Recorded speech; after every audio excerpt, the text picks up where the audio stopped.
Welcome to our digital library. Hello friends, myself Rohit Pandey, a BMS student of second year, Jabalpur government autonomous Ayurvedic medical college.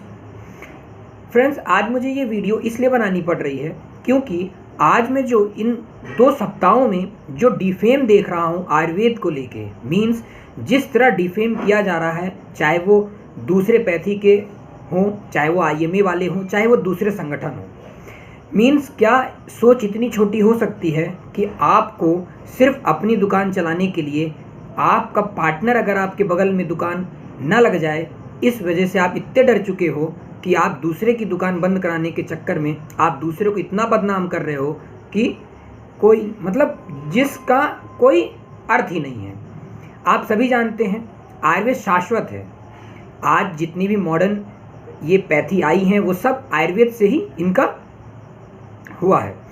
आप सभी ये भी जानते हैं कि आज जो फादर ऑफ सर्जरी वो सुश्रुत हैं। हम BMS भी करते हैं तो उसमें bachelor of Ayurvedic medicine and surgery है। हमारे कोर्स में ही सर्जरी वर्ड है तो हमें सर्जरी क्यों नहीं सिखाया जाएगा। कुछ भ्रांतियां हैं जो कि फैलाए जा रहे हैं IMA और IMA जैसे संगठन को। तो मैं उनके लिए बस एक संदेश देना चाहता हूं कि अपनी दुकान के लिए दूसरे का डिफेम करने की आवश्यकता नहीं है। आप अपनी दुकान चलाइए, हमें उससे दिक्कत नहीं है। आपका दुकान अच्छी चले, आप जिसके लिए दुकान चलाना चाहते हैं चलाइए। पर मुख्यतः जो भ्रांतियां फैलाई जा रही हैं, जो अनौपचारिक कुछ भी मतलब आप अभी मैं उन 6 से 7 पॉइंट को बताने वाला हूं जो कि कोई मुद्दे ही नहीं है, जिनको ये बिल जो मोदी जी ने अपने अभी संशोधन किया है, अभी इस बिल को लाया है और इस बिल में अमेंडमेंट करते वक्त उन्होंने एक स्वस्थ स्वास्थ्य रक्षणम आत्र स्वीकार प्रसन्नम चाहिए श्लोक भी कहा है, आपने सुना भी होगा। मतलब ये मॉडर्न फिजिशियन ये नहीं समझ रहे हैं कि आयुर्वेद का आज इस युग में कितनी ज़रूरत है। आप आम जन तो समझ रहे हैं, इस कोविड में ये लोग ये कह रहे हैं कि कोविड में आयुर्वेद के डॉक्टर्स के कारण ही मृत्यु दर बढ़ रही है, जबकि ये सच नहीं है, बिल्कुल ही गलत है। और कुछ ऐसी बातें जैसे आप सभी को मालूम होना चाहिए, उन जो IMA जैसे फैला रहे हैं उनकी आपको सकारात्मक रूप पता होना चाहिए। सबसे पहला है सर्जरी शल्य विधा मूल रूप से आयुर्वेद को का ही देन है। आइए सब आपको पता होना चाहिए, भारत समेत दुनिया भर में सर्जरी आचार्य सुश्रुत को की देन सर्जरी कहा जाती है। शल्य चिकित्सा का जन्म माना गया है किसके द्वारा? आचार्य सुश्रुत जी के द्वारा। नए प्रावधान के तहत मतलब इस बिल के तहत सभी आयुर्वेद चिकित्सक को सर्जरी करने की अनुमति ही नहीं है। जैसे ये फैला रहे हैं कि कहीं पे भी सर्जरी हो जाएगी, कोई भी मतलब एक BMS के UG स्टूडेंट भी, जैसे मैं एक सेकेंड ईयर का स्टूडेंट, मैं सर्जरी नहीं कर सकता हूँ क्योंकि मुझे अथॉरिटी नहीं है। फिर आती है बात कि सिर्फ जो ट्रेंड MS होंगे, आयुर्वेद विशेषज्ञ होंगे, वही सर्जरी कर सकते हैं। मतलब जो सर्जरी MS से करेंगे सिर्फ उन्हीं के लिए है ये रूल।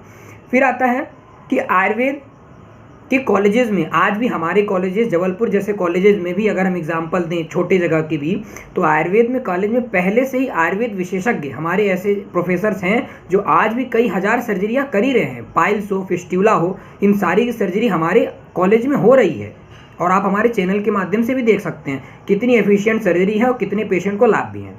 फिर आता है सर्जरी। एक बात और ध्यान, सर्जरी कहीं नहीं होती। सर्जरी अगर हो रही है, अगर MS का स्टूडेंट करेगा तो उसके लिए वो सारी वैकल्पिक सुविधाएं दी जाएंगी, अर्थात सर्जरी सिर्फ सर्व सुविधा युक्त ऑपरेशन थिएटर में ही होगी। फिर और कुछ ये भ्रांतियां फैलाई जा रही हैं, जैसे कि आयुर्वेद के चिकित्सक जो हमारे यहाँ जैसे MS ऑर्थो हैं, ENT की डिपार्टमेंट है, तो ऐसा नहीं है कि ऑर्थो वाला ENT डिपार्टमेंट की सर्जरी करेगा, ऐसी कोई बात नहीं है। जो जितनी ये फैलाई जा रही हैं सब गलत हैं। मैं ये बिल में भी साफ साफ है, जो जैसे MS ऑर्थो है तो ऑर्थो डिपार्टमेंट देखेगा, कोई ENT डिपार्टमेंट, ऐसे नहीं हो सकता एक ही चिकित्सक सभी अंग तंत्र की चिकित्साएं या सर्जरी कर रहा है, ऐसा नहीं है।